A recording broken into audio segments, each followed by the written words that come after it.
welcome back to another episode of VaMo Radio. And I'm here today with Josh Bernstein of the Josh Bernstein Show. Hi, Josh. How are you? I'm doing fantastic. Great to be with you. Awesome. So, Josh, everyone is actually kind of hip to your show. Believe it or not, I've actually asked people about you and everything, and they know. Some people actually watch your show on Amazon. So, but for those who don't know, can you tell everybody a little bit about your show and what contains it?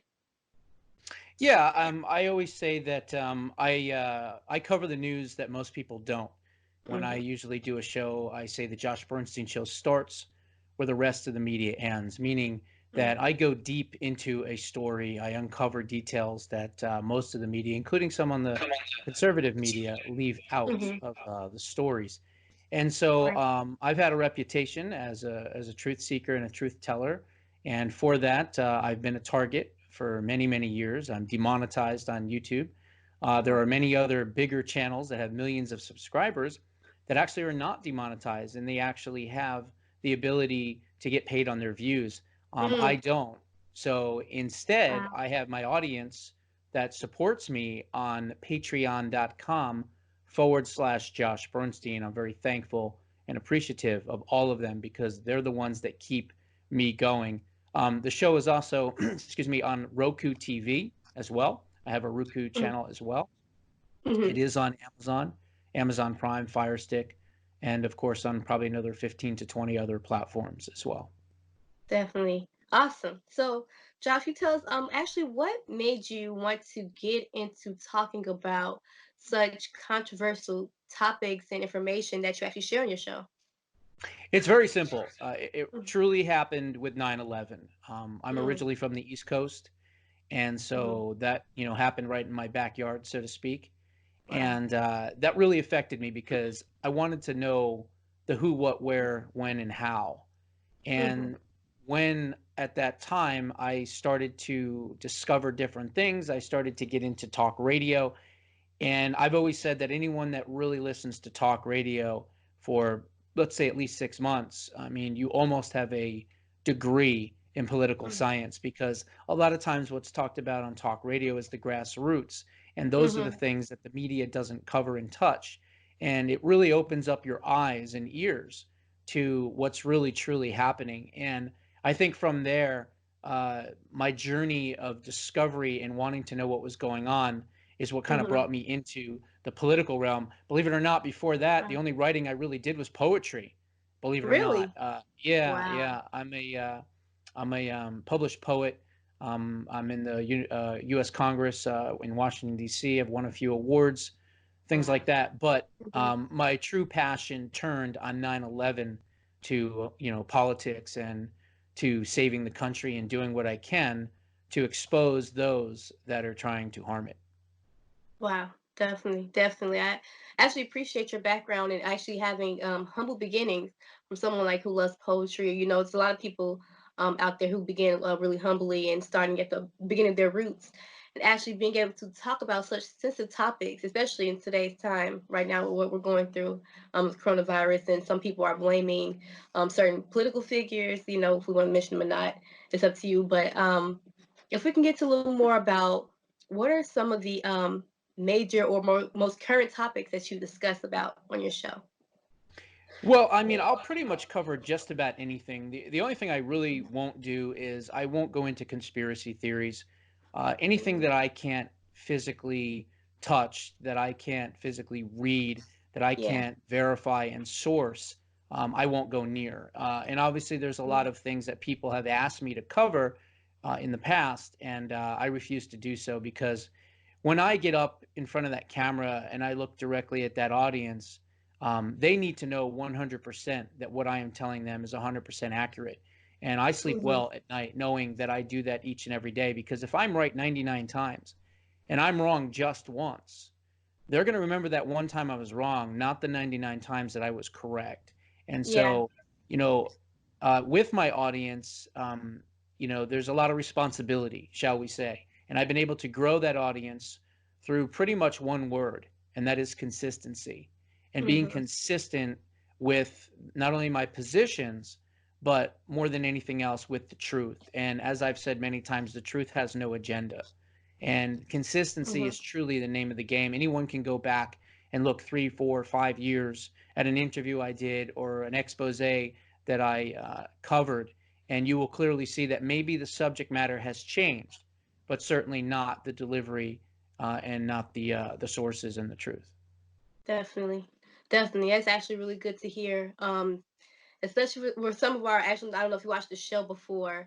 We've actually had a couple people who aren't as truthful as they should be or as they say they are, and it's actually really good to hear that you are and that you keep to that loyalty of your fans. So that's awesome.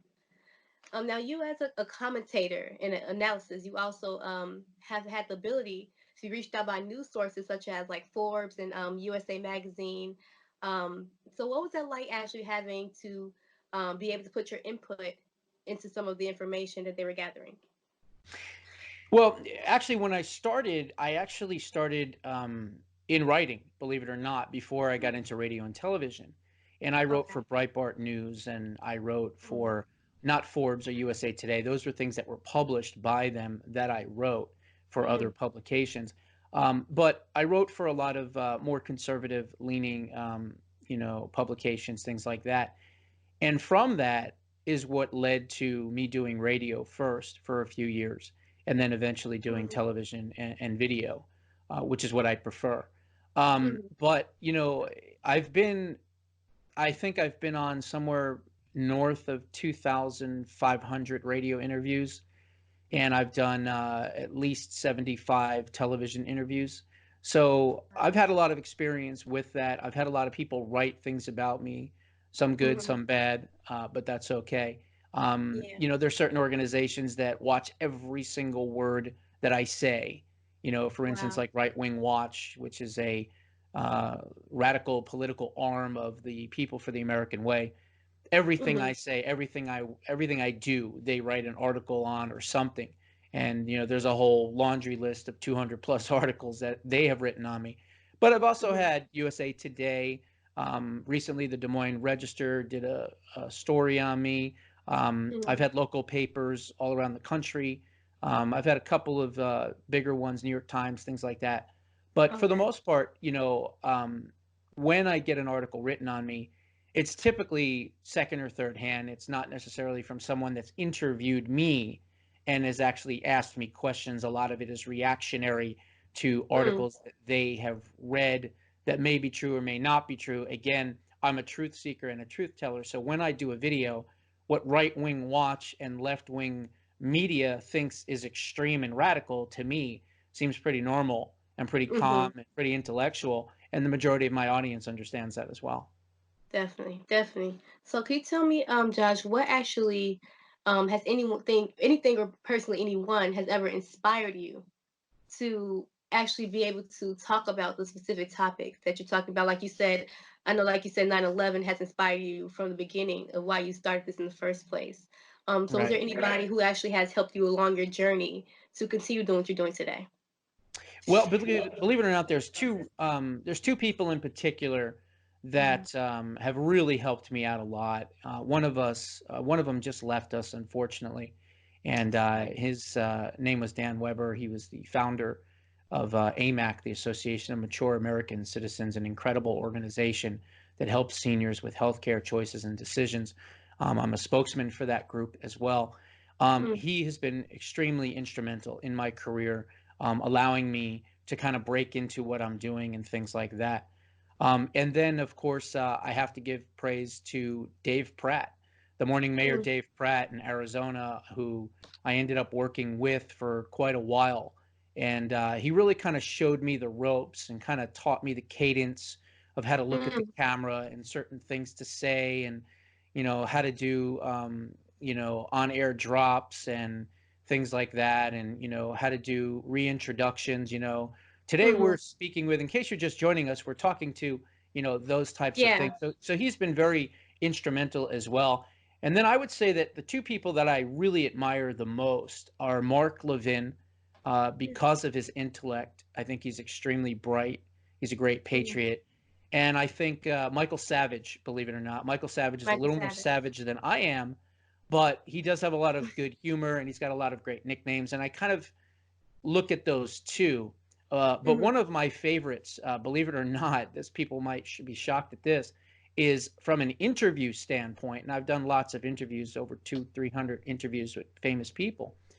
Yeah. Larry King, believe it or not, Larry Really King is the master at the interview. And if anyone has nice. seen Larry King and has watched that man work, he is Mhm. truly an incredible person when it comes to doing that. A lot of times he'll say things like, the guest is such and such, the book is, the website is, and that kind of thing. He's very, very smooth when he does interviews with people. So believe it or not, he's been an inspiration as far as that is concerned. Certainly not in political acumen or content, but in Mhm. interview style, definitely. And then, of course, Nice. Paul Harvey. I mean, how can anyone Oh, say Harvey. anything bad about that guy? I mean, he was incredible.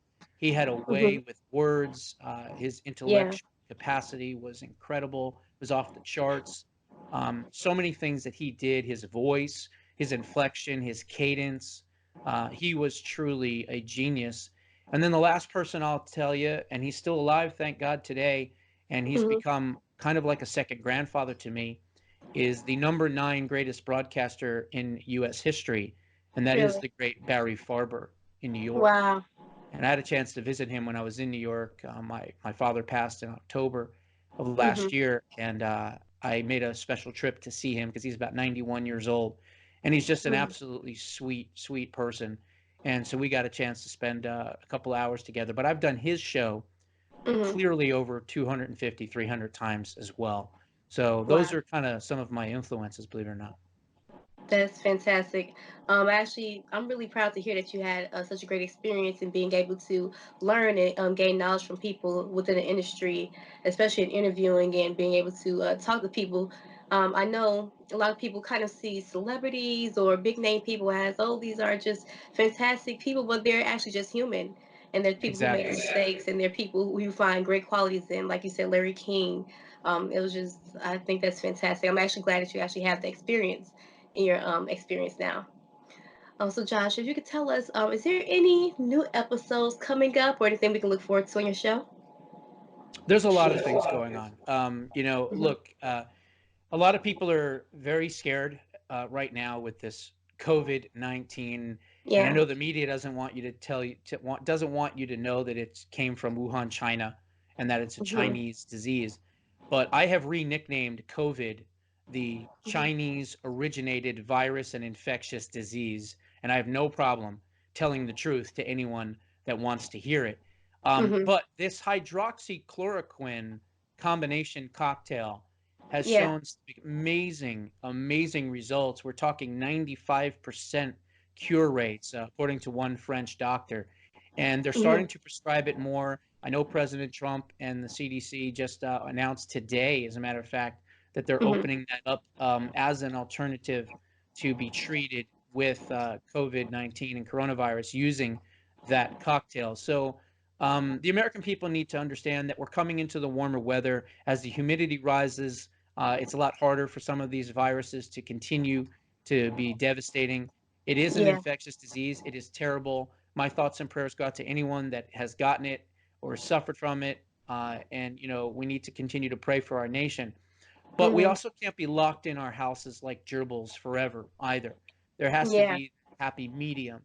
And I have said on other shows, and I'll say on yours, I think we need a Hmm. tiered system as far as opening up the country again. And I think if a state has less than 1% of the total infected rate, then they should slowly be able to open up.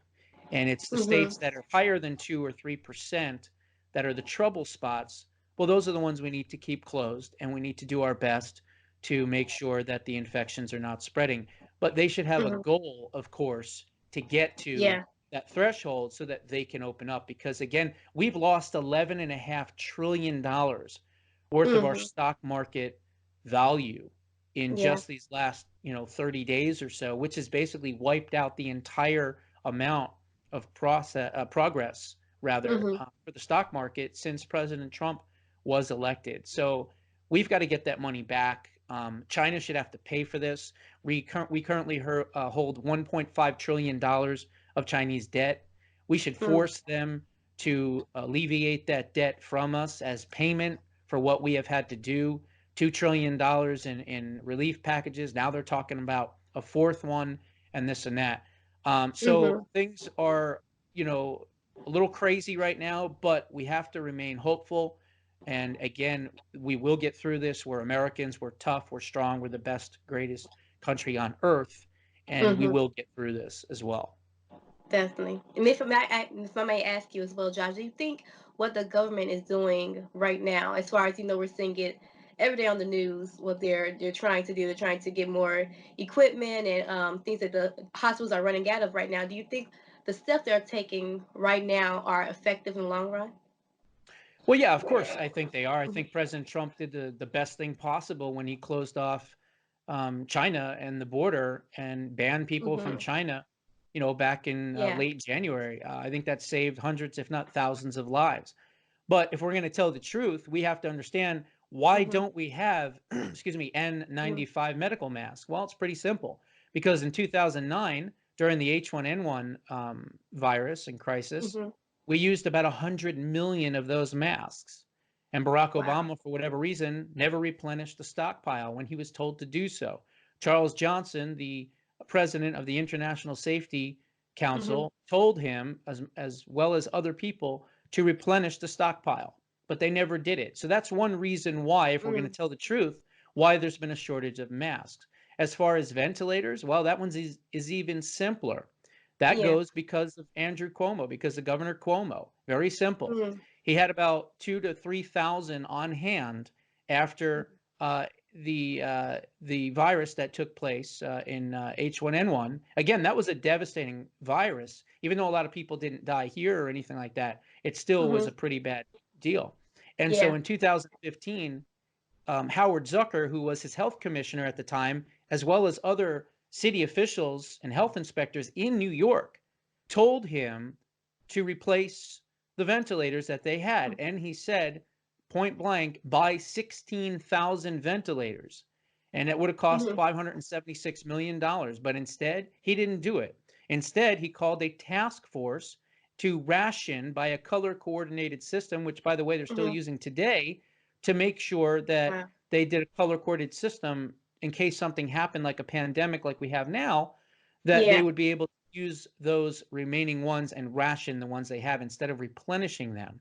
But he had no problem spending $750 million on the Buffalo Mhm. solar panel factory, which, by the way, Yeah. went belly up and was wrought with corruption. So these are the stories the media needs to tell. This is why I'm a Mhm. target, because I tell those stories that the media typically does not. Yeah, definitely, definitely. And I'm actually glad that we have you to be able to give us that information out there for some of the people who actually don't follow up, specifically on politics or actually what's going on and aren't aware or kind of blindsided by what's happening. I'm glad that we have you and your show to be able to express to us exactly what's happening, especially for you to give us the point of view that you have, which are very helpful for everyone. So I really appreciate that as well. So, Josh, you tell us one more time, where can we see your show again, Josh Bernstein Show? Well, if you're stuck at home right now and you're being Mm-hmm. sheltered in place and you want to watch Netflix or Hulu or Vudu or Amazon, you can switch on Roku TV, which again Mm-hmm. is about the same thing. You have all those channels. You can do a search and you Mm-hmm. can put in the Josh Bernstein Show and you could hit add channel and then you can do some binge watching and you will learn so many things that you have never learned before that the media has hid from you or hasn't covered, and it's very easy to understand. I've got new releases in one column, I've got best interviews in another column, and then I have Nice. best investigative shows. And the best interviews are people Mm. like Judge Janine Pirro twice, Corey Wow. Lewandowski, Diamond and Silk, Montel Williams, Laverne and Shirley, Cindy Williams. Nice. I mean, the list is endless. Dr. John Gray, who wrote the book "Women Are what is it? Men Are from Mars, Women Are from Venus."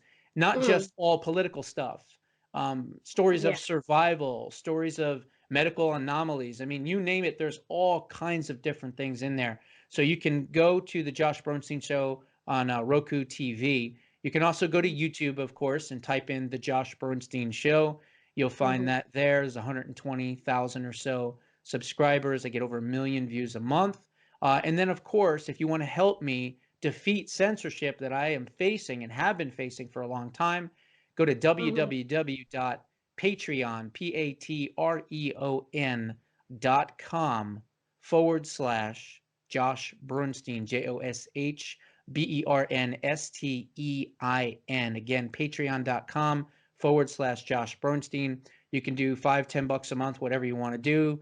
And it would be greatly Mhm. appreciated because, like I said, my channel is demonetized, meaning I don't get Mhm. paid for the views that are on it. Okay, definitely. So guys, you have heard it right here on vamo-radio.com. You can check out this interview again by going to vamo-radio.com. It will be on my site as well as on our YouTube channel, you guys. So you can check it out there as well. Thanks so much, Josh. I appreciate having you on the show today. Thank you. My pleasure. Anytime, any topic.